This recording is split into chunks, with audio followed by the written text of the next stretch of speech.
Good evening दोस्तों, कैसे हो आप लोग? बढ़िया ना। अगर आप मॉर्निंग में देख रहे हो तो आपके लिए मॉर्निंग। तो लास्ट हमने आपको एक्सरसाइज 6.2 का सारा एग्जाम्पल बताया था। सारा क्या, सिर्फ 3 एग्जाम्पल थे। आज हम कोशिश करेंगे कि आपको एक्सरसाइज 6.2 जो ट्रायंगल का है उसकी पूरी एक्सरसाइज कंप्लीट करें। तो हमने बोला आपको कि मेरी वीडियो आप जब भी देखो ना तो एक सीक्वेंस में देखो। सीक्वेंस में फ़ायदा ये होगा कि बहुत सारी चीज़ें हम पीछे डिक्टेट करते हैं। मैथमेटिक्स में हर पार्ट को हर वीडियो में डिक्टेट करना तो वीडियो बहुत लंबी हो जाएगी। वैसे ही बहुत सारे क्वेश्चंस हैं, तो इसलिए हमने क्या किया है कि हर वीडियो में जैसे बीपीटी का एक सेपरेट वीडियो बना के आपको डिक्टेट कर दिया है। अगर आपने बीपीटी को अच्छे से पढ़ा होगा तो आप देखोगे कि ये क्वेश्चन आप आसानी से कर सकते हो। इसी एक्सरसाइज के जब लास्ट क्वेश्चन पे आओगे तो अगर आपने ट्रायंगल जब सिमिलर होते हैं तो उसके साइड प्रोपोर्शनल होते हैं, जो हमने 6.1 में समझाया है। अगर वो देखा होगा तो वो भी समझ जाओगे। बाद बाकी थोड़ी बहुत रिवीजन हम करा देंगे। तो सबसे पहला एक्सरसाइज पे आते हैं 6.2 के फर्स्ट क्वेश्चन में। कहता है in the given figure first figure ये है हमारे पास और सेकेंड फिगर ये है। कहता है DE is parallel to BC। अगर हम फर्स्ट फिगर पर ध्यान दें तो हम जानते हैं कि जब किसी ट्रायंगल में एक कोई साइड आपस में पैरेलल होते हैं, that is DE parallel to BC, it is given. तो हमने बताया था कि BPT से आप क्या लिख सकते हो, बेसिक प्रोपोर्शनैलिटी थ्योरम के अकॉर्डिंग या फिर थेल्स थ्योरम के अकॉर्डिंग। ज़्यादा हम यूज करेंगे आपको कि BPT यूज करें क्योंकि ये ज़्यादातर यूज किए जाते हैं। तो BPT के अकॉर्डिंग क्या लिख सकते हो, इसके साइड्स प्रोपोर्शनल होंगे तो AD अपॉन DB जैसा दिया गया है उसके अकॉर्डिंग लिख लेते हैं। नॉर्मल यही प्रूफ भी होता है हमारा। AE अपॉन EC ये हमने पढ़ा था। अब यहां पे देखो AD की वैल्यू दी गई है 1.5 सेंटीमीटर, 1.5 सेंटीमीटर। DB की वैल्यू दी गई है हमारे पास 3 सेंटीमीटर, 3 सेंटीमीटर। AE की वैल्यू हमारे पास दी गई है 1 सेंटीमीटर और हमसे कहती है कि बताइए EC की वैल्यू क्या होगी। तो देखो रेशियो पहले हमने लिख लिया बाय BPT थ्योरम, ये हमारे पास गिवन था पहले फिगर के लिए हमने ये लिखा। उसी तरह अगर दूसरे फिगर के लिए भी हम आते हैं तो सेम चीज लिख सकते हैं हम। सेम ट्रायंगल भी है, सेम है, तो ये डायरेक्ट लिख सकते हैं हम कि गिवन है हमारे पास DE parallel to BC given है और साथ ही साथ बाय BPT या थेल्स थ्योरम के अकॉर्डिंग हम कह सकते हैं कि AD अपॉन DB, क्योंकि दोनों ट्रायंगल भी सेम है और पैरेलल साइड्स भी सेम है। AE अपॉन इसी रेशियो सेम होगा, बस वैल्यू बदल जाएगी। यहाँ पे AD की वैल्यू नहीं दी गई है तो AD लिख दिया। DB की वैल्यू दी गई है हमारे पास 7.2 centimetre is equal to AE की वैल्यू है हमारे पास 1.8 सेंटीमीटर और EC की वैल्यू है हमारे पास 5.4 सेंटीमीटर। अब यहां से जिन बच्चों को क्रॉस मल्टीप्लीकेशन आता होगा वो यहां से क्रॉस मल्टीप्लाई करेंगे और सॉल्व कर लेंगे। कैसे? इन दोनों को आप साथ में मल्टीप्लाई करोगे तो लिखोगे 1.5 centimetre EC is equal to 3 into 1 that is 3 centimetre square. देखो ना, 3 into 1 is 3 centimetre become centimetre square. यहां से आप कह सकते हो EC बराबर आ गया आपके पास 3 centimetre square upon 1.5 centimetre. 1 centimetre से 1 सेंटीमीटर कट गया, इस डेसिमल को हटाया, ऊपर 10 आ गए, 5 2 जा 5 3 जा 3 से 3 कट गया, यानी EC बराबर क्या आ गया 2 सेंटीमीटर। देखो वैल्यू निकाल लिया, यानी EC जो हमसे पूछ रहा था उसकी वैल्यू है 2 सेंटीमीटर कंप्लीट। अब बोलोगे सर इतना कॉम्प्लिकेट क्यों किया? अगर कोई बच्चे को डायरेक्ट आता है तो डायरेक्ट ये एक लाइन में कर सकते थे। EC बराबर 3 centimetre into 1 centimetre upon 1.5 centimetre. EC को इधर ले जाते और 1.5 को इधर लाते, 3 को इधर ले जाते। उसी को हमने पूरा करके समझाया, जैसे आपको पसंद हो वैसे आप कर सकते हो। उसी के अकॉर्डिंग अगर यहाँ करने की कोशिश करें तो इस डेसिमल को हटाएंगे नीचे 10, इस डेसिमल को हटाएंगे ऊपर 10, ये 10 कट जाएगा, सेंटीमीटर कट जाएगा, यहाँ तो कोई दिक्कत है। फिर यहाँ से हमारे पास AD बराबर क्या हो जाएगा, ये इधर मल्टीप्लाई में आ जाएगा 18 इंटू 7.2 अपॉन 54, इस डेसिमल को हटाएंगे तो नीचे 10 आ जाएगा। अब इसको काटेंगे तो हम जानते हैं 18 3 जा 54 होता है और 3 से इसको कट करने की कोशिश करेंगे तो 3 2 जा 6 एंड 1 इज द कैरी, 3 4 जा 12, नीचे 10 है तो AD बराबर हमारे पास यहाँ सेंटीमीटर था तो आ गया 2.4 सेंटीमीटर। तो पहला क्वेश्चन में तो हमें कोई प्रॉब्लम हुआ नहीं। यहाँ से हमने EC की वैल्यू निकाल ली, जो यहाँ पर भी 2 सेंटीमीटर आएगा जिस मेथड से चाहो, और यहाँ पर हमने AD की वैल्यू निकाल ली। तो पहला क्वेश्चन कंप्लीट हो गया, इसमें कोई डाउट भी नहीं होगा आपको। अगर आपको आता, जैसे मान लो पहला क्वेश्चन हमने बताया, अगर आपको लगता है सेकंड आप खुद से कर सकते हो तो पहले वीडियो पॉज कर लो, उसके बाद सॉल्व कर लो और 2x के स्पीड में देखकर इसे समझ लो कि आपने सही बनाया गलत बनाया। अगर आपको लगता नहीं आप कॉन्फिडेंसली सही हो तो उतने देर के वीडियो को स्किप कर लो, आगे बढ़ जाओ। अब क्वेश्चन नंबर सेकंड पे आते हैं। जो भी पार्ट आपको लगता है मैथमेटिक्स में नोट डाउन करना चाहिए उसको आप नोट डाउन जरूर कर लोगे। और फिर से अगर आप हमारी क्लासेस में कंटिन्यू रहना चाहते हो तो आप शुरू से वीडियो देखो, हर वीडियो को देखोगे ना तो बहुत सारे ऐसी बात होती है जो एक सेपरेट वीडियो में बताई जाती है, बाद में उसका सिर्फ एप्लीकेशन यूज किया जाता है। तो सेकेंड क्वेश्चन में आते हैं, कहता है E and F R the points on the sides P Q and P R respectively of triangle P Q R.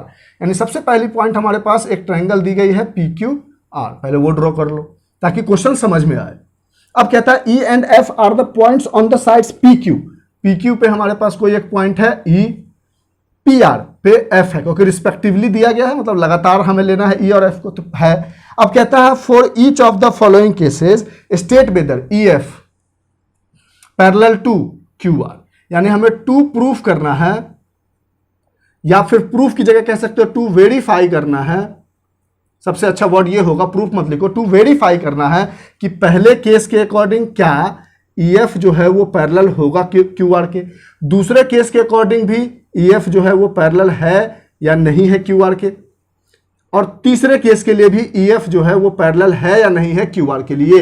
ये तीनों केस के लिए ये क्वेश्चन मार्क है हमारे पास, यस नो, ठीक। तो अब आपको हमने कन्वर्स ऑफ बीपीटी बताया था, पहला बीपीटी में हमने आपको बताया था कि जब अगर ये पैरेलल है ABC के, तो आप बोल सकते हो AD, अगर हमारे पास दिया गया था DE पैरेलल टू BC, तो AD upon DB is equal to AE upon EC। और ये सेम चीज हमने आपको बताया था कि अगर ये गिवन होगा तब हम ये कह सकते हैं, और अगर ये गिवन है तो हम ये कह सकते हैं। यानी अगर पैरेलल गिवन है तो बाय बीपीटी से हम ये कह सकते हैं, अगर ये गिवन है तो बाय कन्वर्स ऑफ बीपीटी हम ये कह सकते हैं। ये हमने आपको बीपीटी में समझाया था कि अगर रेशियो इक्वल है तो बाय कन्वर्स वो दोनों पैरेलल होंगे, अगर पैरेलल है तो उन दोनों के रेशियो ऐसे इक्वल होंगे। ये बीपीटी था जब पैरेलल गिवन था और ये लाते थे तो बीपीटी थ्योरम, और जब ये गिवन हो और पैरेलल प्रूफ करेंगे तो कन्वर्स ऑफ बीपीटी। कन्वर्स मतलब उल्टा, बीपीटी जो बोलता था उसका जस्ट अपोजिट, वाइस एंड वर्सा। तो अब हमें प्रूफ करना है, ठीक है, क्रॉस चेक कर लेते हैं कि होगा या नहीं होगा। अब हमारे पास वैल्यू दी गई है, पहले केस में हमारे पास पीई की वैल्यू दी गई है, EQ की वैल्यू दी गई, तो रेशियो कैसे लिखे, PE अपॉन EQ। अब इधर वाली रेशियो नहीं देखेंगे, ऑटोमेटिकली इधर ऐसे लिया हमने तो इधर हमें PF अपॉन FR देखना होगा, यही लिखना होगा PF अपॉन FR, इसके अलावा कुछ नहीं लिख सकते। तो हम क्वेश्चन में देखेंगे क्या PF गिवन है, FR गिवन है, यानी क्वेश्चन तो सही हमने लिखा है। हो सकता है क्वेश्चन गलत देख लिया हो हमने एग्जाम बनाने वक्त, तो हमने एक तरफ का रेशियो पहचाना कैसे लिखना है, दूसरी तरफ को ऑटोमेटिकली लिखा, क्रॉस चेक कर लिया कि हाँ वो है। अब हम यहाँ पे देखते हैं, पहले हम PE अपॉन EQ की वैल्यू फाइंड आउट करते हैं। तो ये क्या होगी, PE हमारे पास 3.9 सेंटीमीटर अपॉन EQ है हमारे पास 3 सेंटीमीटर, इसको काटा तो ये सेंटीमीटर सेंटीमीटर कट गया, 3 1 जा 3.3, यानी इसको लिख सकते हैं 13 अपॉन 10। अगर हम PF अपॉन FR की वैल्यू निकालें तो ये क्या है, 3.6 सेंटीमीटर अपॉन 2.4 सेंटीमीटर, सेंटीमीटर से सेंटीमीटर कट गया, डेसिमल से डेसिमल हट गया, क्योंकि ऊपर का डेसिमल नीचे का डेसिमल हटाया तो ऊपर 10, नीचे का हटाया तो ऊपर का हटाया तो नीचे 10, नीचे का हटाया तो ऊपर 10, तो ये 10 से 10 कट गया, तो हमारे पास आ गया 36 अपॉन 24। इसको हम काट सकते हैं 2 से 12, 2 से 18, 2 से 4, 2 से 9, यानी ये आ गया 9 अपॉन 4। अगर इसको डेसिमल में भी चेंज करें तो ये 4 2 जा 8 समथिंग 2 पॉइंट आएगा, यानी ये दोनों आपस में बराबर है। तो बराबर नहीं है, बराबर होते तो हम कन्वर्स से बोल सकते थे कि हाँ EF पैरेलल टू QR है, तो पहले वाले केस में क्या है, नॉट पैरेलल, यानी नो, या तो EF parallel to QR no. अच्छा, दूसरे वाले केस में क्रॉस चेक करते हैं, यानी दूसरे वाले केस में भी हमें PF अपॉन EQ बराबर PF अपॉन FR ही लिखना होगा, या क्या लिखना होगा, ये गिवन क्वेश्चन के अकॉर्डिंग समझेंगे। हमने बीपीटी में समझाया था ना कि रेशियो को ऐसे भी लिख सकते हैं, PQ अपॉन PE बराबर PR अपॉन FR, तो वो हम गिवन में देखेंगे कि कैसा गिवन है उसके अकॉर्डिंग रेशियो लिख लेंगे। पहला पार्ट समझ में आया, अब दूसरे पार्ट के लिए निकालते हैं। दूसरा पार्ट है हमारे पास PE अपॉन QE, वही है EQ हो या QE हो, एक ही चीज है, कंफ्यूज करने के लिए थोड़ा सा दे दिया गया होगा। PF अपॉन RF, यानी इसी रेशियो को लेकर चलना है। PE अपॉन QE निकालते हैं, PE अपॉन QE, ये है हमारे पास 4 सेंटीमीटर अपॉन 4.5 सेंटीमीटर, तो ये है 4 सेंटीमीटर अपॉन 4.5 सेंटीमीटर। इस डेसिमल को सेंटीमीटर सेंटीमीटर काटा, यह हो गया 40 अपॉन 45, 5 8 जा 40, 5 9 जा 45, 8 अपॉन 9 आया, ठीक है सर। फिर हम PF अपॉन FR निकालते हैं, PF अपॉन RF लिखा, FR दोनों एक ही चीज होता है ना, RF लिखो या FR लिखो, इसमें कोई डिफरेंस थोड़ी, एक ही है ना, अल्फाबेट को इधर उधर तो कर ही सकते हैं। तो ये है हमारे पास 8 अपॉन 9, यस, दिख रहा है सर? हाँ हाँ दिख रहा है इसमें। यानी यहां पर क्या है, PE upon QE is equal to P F upon R F है। तो क्या बोलेंगे, बाय कन्वर्स हमारे पास दूसरे केस के लिए ये पैरेलल होगा। क्यों? क्योंकि कन्वर्स यही कहता है कि अगर रेशियो इक्वल आ जाए तो पैरेलल हो जाएगा। तो पहला दूसरा बताया, तीसरा ऑटोमेटिकली समझ गए होंगे, लेकिन हम फिर भी करके दिखाएंगे। तीसरे में क्या है, पहले पी क्यू है, देख लेंगे क्या है P Q.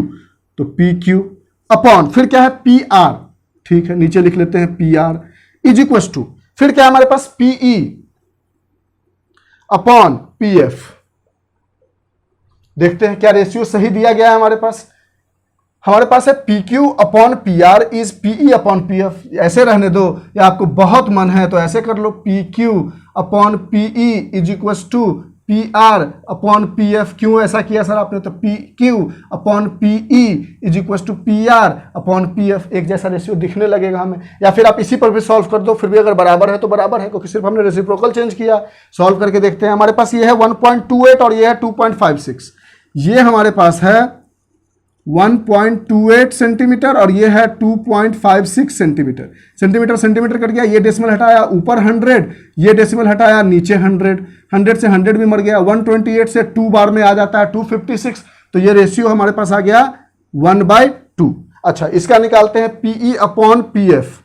PE upon P F निकालते हैं तो ये हमारे पास 0.18 centimetre upon 0.36 centimetre. Centimetre centimetre cut गया, इस डेसिमल को हटाया ऊपर 100, इस डेसिमल को हटाया नीचे 100, कट गया तो ये आ गया 1/2 है। यस, यानी इन दोनों केसेस में पैरेलल है, सिर्फ सेकेंड वाले के लिए पैरेलल नहीं है। यानी इस केस में भी क्या है, पैरेलल है। बोलो बात समझ में आई? इजी सा क्वेश्चन था। अब इसको आप नोट डाउन कीजिए। हम आते हैं आपके सेकेंड क्वेश्चन पे। अगर आपको यहां तक कोई चीज, नंबर 3 पे आते हैं। कहता है in figure LM parallel to CB।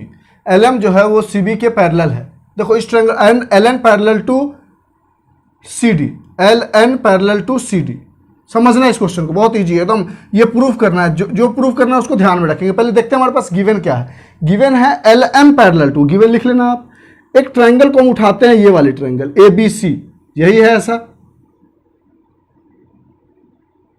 ये हमारे पास कौन सी ट्रायंगल है, ABC। यहां पे कहता है LM जो है वो पैरेलल है BC के। अगर ऐसा गिवन है तो बाय BPT आप क्या कह सकते हो, क्या कह सकते हो BPT के थ्रू कि भाई हमें चाहिए AM अपॉन AB, यानी AM अपॉन AB। तो AM upon AB is equal to, उसके अकॉर्डिंग इधर क्या लिखेंगे, तो AL upon AC, AL upon AC। ये पहला इक्वेशन हो गया बाय BPT से। दूसरा में पैरेलल दिया गया है LN पैरेलल टू CD। ये हमारे पास एक ट्रायंगल है ADC और यहां पर कोई एक लाइन है LN और दिया गया है हमारे पास कि LN जो है वो CD के पैरेलल है। तो इसके अकॉर्डिंग आप क्या लिख सकते हो, यहां पर AL अपॉन AC लिखा है ना भाई, तो उसी को लेकर चलो ना। तो लिखोगे क्या, AL upon AC is equal to AN, उसके अकॉर्डिंग AN अपॉन AD। और ऐसा ही प्रूफ करने के लिए आएगा, जो एक में लिख लियो हो दूसरे में आ जाए। देखो अब यहां पर ये वाला चीज इसके इक्वल भी है और ये वाला चीज इसके इक्वल भी है। यानी फर्स्ट और सेकेंड को जब आप कंपेयर करोगे तो आप सीधा सीधा क्या कह सकते हो कि सर जो AM अपॉन AB है, AM अपॉन AB है वो इक्वल है हमारे पास AN अपॉन AD के। बताइए कोई दिक्कत है? यही प्रूफ करना था, हो गया प्रूफ्ड। समझ में आई बात अच्छे से? इरेज कर दे इसको। थर्ड क्वेश्चन में, सेकंड वाले क्वेश्चन में हमने लास्ट वीडियो में क्या किया था कि बनाने के बाद गलती से लास्ट में एक लाइन बोल दिया था कि फर्स्ट और थर्ड जो है वो पैरेलल है, सेकंड नहीं है, उल्टा बोल दिया था। सेकंड और थर्ड पैरेलल थे, हमने प्रूफ करके दिखाया। आप उतना तो समझ ही गए होंगे, लास्ट को कंक्लूड कर ही लोगे कि आपने यहाँ पर आपने सर गलती से ये बोल दिया, बाद बाकी सही आपने बना दिया था कि सेकंड और थर्ड जो है वो पैरेलल हो रहे थे बाय कन्वर्स और फर्स्ट वाले नहीं हो रहे थे क्योंकि उसके रेशियो इक्वल नहीं थे। ये क्वेश्चन भी अच्छे से समझ में आ गया। अब आते हैं क्वेश्चन नंबर 4 पे। वो हो जाता है कभी कभी, अगर हमने कुछ बना दिया सही, बाद में थोड़ा सा भी उल्टा बोल दिया तो बच्चे सोचते हैं अरे सर ये यहाँ पे तो कुछ बोला, यहाँ पे कुछ, उसको सुधार लिया हमने। अब देखो क्वेश्चन नंबर 4, बस उसी तरह सोचना है। कहता है DE parallel to AC, DE parallel to AC। हमें ट्राइंगल कौन लेना होगा, सोच लो। AC लाइन लेनी है, आगे बढ़ना है, फिर DE लाइन लेनी है। अब ये ट्रायंगल तो बन नहीं रहा है, तो इससे आगे कौन सा ट्रायंगल लाइन में बन रहा है, बी के साथ मिलने पर तो ये हमारे पास क्या हो गया, बी ए सी डी ई। हमारे पास डी ई पैरेलल है ए सी के, देख रहे हो ना, इस ट्रायंगल में से निकाल कर इसको बनाया है। डी ई पैरेलल है ए सी के, तो देखो हमें बी ई अपॉन ई सी चाहिए, देखो ना बी ई अपॉन ई सी चाहिए, तो लिख लो बी ई, पहले है पैरेलल तो बाय बीपीटी बोल दोगे ना, इतना तो आप समझ गए हो ना बात को, कंफ्यूज नहीं हो ना, एकदम पक्की वाली बात ना। डी ई पैरेलल टू ए सी है तो बाय बीपीटी आप क्या बोल सकते हो, हमें चाहिए बी ई अपॉन ई सी, इसी में मिल रहा है, तो बी ई अपॉन ई सी अगर इधर से लिखोगे तो इधर से क्या लिखोगे, B D upon D A, B D upon D A. उसी तरह अब हमारे दूसरे केस में डी एफ पैरेलल है, देखो डी एफ पैरेलल है ए ई के, यानी एक ए ई लाइन चाहिए और एक यहां पर हमें डी एफ लाइन चाहिए, देख रहे हो ना, डी एफ लाइन चाहिए, एक ए ई लाइन चाहिए। अब बीपीटी थ्योरम जो है हमारे पास एप्लीकेबल है एक ट्रायंगल में, तो इसको ट्रायंगल में बदलेंगे तो आगे बढ़ता हुआ ये कहां तक जाएगा, बी तक जाएगा, तभी ये ट्रायंगल बन पाएगा, तो ये पॉइंट बी हो गया हमारे पास। अब हमने यहां पर B D upon D A लिख रखा है, तो इसके अकॉर्डिंग कोशिश करते हैं, तो बाय बीपीटी, ये पैरेलल है गिवन है, तो बाय बीपीटी क्या लिख सकते हो आप कि B D upon D A इधर लिया तो B F upon F E इधर लेंगे, B F upon F E, ये सेकेंड इक्वेशन, ये फर्स्ट वाली। अब फर्स्ट सेकेंड को अगर आप कंपेयर करके देखो तो आपको क्या मिल रहा है, B D upon D A, B D upon D A दोनों तरफ सेम है, तो बच क्या गया, B E upon E C is equal to, इधर क्या बच गया, B F upon F C, ये दोनों इक्वल है तो ये दोनों भी आपस में इक्वल होंगे। और क्या हमें यही शायद प्रूफ करना था, एफ ई, कुछ गलती लिखा, एफ ई सॉरी, यहां पर इफ ई लिखेंगे ना, देखो ना B F upon F E, गलती से हमने एफ सी लिख दिया था, एफ ई आ गया, यही प्रूफ करना है हमें। आई बात समझ में। अब आते हैं क्वेश्चन नंबर 5 पे, पक्की बात समझ में आई, यहां पर B F upon F E था ना, सी लिख दिया था गलती से, सी तो इसमें है, बी अपॉन ई सी है ना, ठीक। अब आते हैं क्वेश्चन नंबर 5 पे, इरेज कर दे इसको। आप देखो जो भी क्वेश्चन आपको एक बार में समझ में नहीं आया, दूसरी ट्राई करो, एकदम गारंटीड समझ में आ जाएगी। हम अपनी तरफ से पूरी कोशिश करते हैं कि इजी बताएं ताकि कोई कंफ्यूजन ना हो। क्वेश्चन नंबर 5 में कहता है इन फिगर दिस, अब देखना जैसे जैसे फिगर में दिया गया वैसे हम ड्रॉ करते हैं। डी ई, तो एक लाइन डी चाहिए, ऐसा है कुछ, पैरेलल टू ओ क्यू, एक लाइन ऐसे है कुछ, ये ओ है, ये क्यू है, ये डी है, ये ई है, इसको ज्वाइन कर लो। अब ये ट्रायंगल बन रहा है, नहीं सर, आगे कहां तक बढ़ना होगा, डी ई है और ये है, यानी ये पी ओ तो चाहिए हमें, देख रहे हो ना, यानी ये यहां तक बढ़ना होगा हमें, उसके बीच में कहीं डी आ रहा होगा, ये पी है, देख रहे हो ना, देखो ना डी ई है, बना लिया डी ई, ओ क्यू है, बना लिया ओ क्यू। अब देखा हमने कि ये ट्रायंगल पी ओ से गुजरता है, पी ओ से, देख लो ये ट्रायंगल ऐसे ही बनेगा, तब तो ये पैरेलल वाला बीपीटी लग पाएगा ना, ऐसे ही ना, तो देखो तो पी क्यू ओ जिसमें डी पैरेलल है। अब हमें क्या प्रूफ करना है, ये पैरेलल टू, जो भी प्रूफ करना रहने देते हैं। इसके अकॉर्डिंग सिंपल अगर हम पैरेलल हमारे पास दिया गया है क्या, D parallel to O Q, simple अगर हम लिखे तो P D upon D O, P D upon D O is equal to किसकी वजह से, बाय बीपीटी, तो हम लिख सकते हैं P D upon D O equal to, जल्दी बोल दो, पीई अपॉन ई क्यू। चलो ये पहला मिल गया हमें, देखते हैं आगे क्या करना है। फिर डी एफ ओ आर के पैरेलल है, डी एफ ओ आर के पैरेलल, तो सेम इसी तरह ऐसा कुछ कहानी बनेगा। इस बार ट्रायंगल कुछ ऐसे खींचेगी इस साइड में, और ये पी होगी, ये ओ होगी, और देखो ना पी ओ और आर जाएगी, तो ये आर होगी, ये डी है, ये एफ है।